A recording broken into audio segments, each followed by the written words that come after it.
Magandang araw mga kaibigan. Pag-usapan natin yung pag-attend ni Senator Risa Hontiveros sa Sinulog Festival sa Cebu, na may pahayag siya na nagpapasalamat siya sa mainit na welcome ng mga Cebuano sa kanya. Kaya lang, ito lumabas itong video na ang mga tao na nag-attend sa festival na ito is binubu, bu, tapos Duterte ang isinisigaw ng taong bayan. Okay. So ito, may parinig ako vlog ni Pinoy News headline tungkol sa bagay na ito at bigyan natin ng reaksyon. Ang balita ngayon, trending at pinag-uusapan ngayon sa mundo ng social media, ang di umanay balitang sa kabila ng pahayag ng pasasalamat ng senador na si Risa Hontiveros sa mainit na pagtanggap ng mga Cebuano sa kanyang pagdalo sa Sinulog Festival ngayong linggo, tila hindi ito ang naramdaman ng karamihan sa mga dumalo. Sa isang viral na video, kitang-kita at rinig na rinig ang malalakas na buo at sigawan ng mga tao habang ipinapakilala ng MC si Senadora Risa Hontiveros. Pero bago ang lahat ay kung bago ka pa lamang sa aming channel, please huwag kalimutang mag-like, subscribe at i-click ang notification bell para mas lalo ka pang maging updated pa sa lahat ng mga bagong video na i-upload namin. At eto na nga mga kababayan, ayon sa mga nakasaksi, tila dismayado ang mga tao sa presensya ng senadora na kilalang kritiko ng pamilyang Duterte. Isang tagapakinig ang sumigaw, bakit nandito siya, na sinundan pa ng mas malalakas na sigawang Duterte, Duterte. Ang reaksyon ng mga tao ay nagbigay ng impresyong hindi sila natutuwa sa pagdalo ni Hontiveros sa isang pagdiriwang na mahalaga sa mga Cebuano. Sa kabila nito, nagpapasalamat si Hontiveros sa mainit na pagtanggap ng mga Cebuano. Ang tanong tuloy ng mga kababayan natin, mainit ba dahil sa suporta o dahil sa galit? Malinaw na ang reaksyong ito ay bunga ng sentimentong dala ng malakas na suporta ng mga Cebuano para kay dating Pangulong Rodrigo Duterte. Ang Sinulog Festival na isang taunang selebrasyon ng debosyon kay Senyor San Domingo ay kilala sa pagiging masaya at puno ng kulay. Ngunit sa pagkakataong ito, tila nadagdagan ng kakaibang drama ang okasyon. Ayon naman sa political commentator na si Ed Ugalbot, Sinulog Gate Crushers, a yellow tent didn't go unnoticed by Cebuanos few minutes ago in the ongoing Sinulog festivities at the Cebu Sports Center. Risa Hontiveros, Shell Jokno, Bam Aquino, Kiko Pangilinan and Sharon Cuneta were all booed by the crowd upon the respective entrances to the venue. The Cebuano crowd also didn't hide their political allegiance when they all shouted in unison, Duterte, Duterte, Duterte. Well, as a Cebuano myself, this is all I can say. Merisi. Merisi. Habang naman ng isa pang political commentator na si Crisette Lolita Chu, nakakahiya sa Sinulog event kanina. In-acknowledge si Risa Hontiveros ng announcer, tapos yung crowd sumigaw-sigaw ng Duterte, Duterte. Yan ang pasalamat.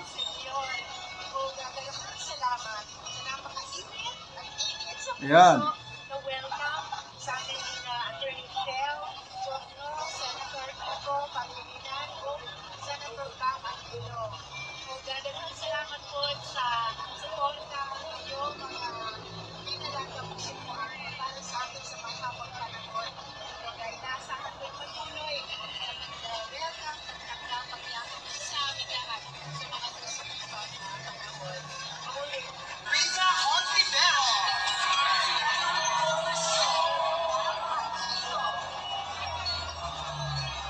Yun na, Duterte.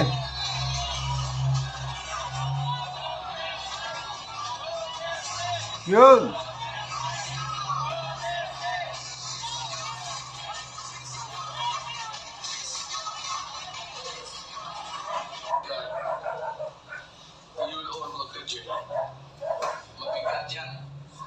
Okay, so Cebuano ang ruling family, political families Garcia, kaya nagpunta itong Ontiveros, Kiko Pangilinan, Bamakino, sinamantala nila ang Sinulog Festival para, alam nyo na, awareness, physical presence. So akala nila na welcome sila. Kaya lang, itong pangyayari ito sa Sinulog, ang nakikita dito is yung malakas pa rin ang influensya o suporta ng mga Duterte. Kasi ang roots ng mga Duterte bago napunta ng Mindanao o Davao is galing sila sa Visayas. Nakalimutan ko na kung saan. I think somewhere in Leyte. Basta ang mga Dutertes ay Bisaya ang kanilang roots. Of course, yung grandmother nila is Roa. Grandmother is may dugong Maranao. So, kaya yung mix Cebuano Maranao bloods, kaya Mindanao, Visayas talaga ang teritoryo ng mga Duterte. So this is a very welcome development na makikita natin yung, kahit sabihin natin na ang Garcia is maka-BBM, pati yung taong bayan, hindi mo maalis, maitatwa na mahal pa rin nila ang mga Duterte. Meron nga akong napanood na Kalye survey ni, kalimutan ko yung vlogger, nagkalye survey sa Leyte, Kalubian, Leyte. Alam naman natin ang Leyte is teritoryo ng mga Romualdez. So, tinanong ang mga respondents, Kalye survey sa Kalubian, Leyte, sino ang iboboto nila? Romualdez, Tulfo, or Sara Duterte? Akala ko, mangunguna si Romualdez dahil teritoryo niya. Kaya lang, nabigla ako doon sa Kalye survey. 0 si Martin Romualdez. Ang may pinakamalaking boto na nakuha is si BP Sara Duterte. Pumapangalawa, meron din kay Senator Rapi Tulfo. So, tinanong yung mga respondents, bakit Duterte? Ang sagot ng taga Kalubian Leyte is dahil maganda ang ginawa ng kanyang ama. Yun lang. The same thing sa atin, tayong mga nabudol. Bakit nung nagkakalye survey ako, bakit Marcos Jr.? Dahil maganda ang ginawa ng Marcos Sr. Okay? So, umasa tayo na like father, like son. Kaya lang, wala, baliktad ang nangyari. Basta, sayang yung ating tiwala sa candidate na BBM noon. Akala natin na bayan, babangon muli. Kaya lang sa ngayon, hirap na hirap bumangon, nakalugmok, nakabumabaon, lalo na yung ngayong 2025, yung national budget na grabe, tinagurian na most corrupt budget in our nation's history. Kaya hirap na umaaray na ang taong bayan, lalo na yung sobrang taas na ng bilihin. Yung inflation, bigas na lang. 20 pesos per kilo bigas ang promise. Anong nangyari? Wala. Nasa 50 pa rin.